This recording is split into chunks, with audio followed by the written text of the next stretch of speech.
English Bible എഴുതിയിരിക്കുന്നത് therefore followers of God എന്നാണ്. Followers എന്ന് പറഞ്ഞാൽ പിൻഗാമികൾ, അനുഗമിക്കുന്നവർ. സ്തോത്രം. ക്രിസ്തു എന്ന വ്യക്തിയെ അനുഗമിക്കുക, പിൻചെല്ലുന്നവരെയാണ് ദൈവത്തിന് ആവശ്യം. സ്തോത്രം.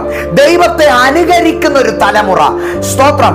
ഇന്ന് പലരും പലതിൻ്റെയും പുറകെ അനുകരിക്കുകയാണ്, പലതിനെയും അനുകരിക്കുക. വ്യക്തികളെ അനുകരിക്കുന്നു, വ്യക്തികളുടെ ശീലങ്ങൾ അനുകരിക്കുന്നു, സ്വഭാവം അനുകരിക്കുന്നു. പക്ഷേ ഇന്ന് ദൈവം ആഗ്രഹിക്കുന്ന ആത്മമണ്ഡലത്തിൽ, ഭൗതിക മണ്ഡലത്തിലും ക്രിസ്തുവിനെ ഐഡലാക്കുക. ആമേൻ. ക്രിസ്തുവിനെ നിന്റെ ഐക്കണാക്കുക. വേറൊരു ഐക്കണും വേണ്ട, വേറൊരു അടയാളം നിനക്ക് വേണ്ട, വേറൊരു റോൾ മോഡൽ നിനക്ക് വേണ്ട. Let Christ make Christ as your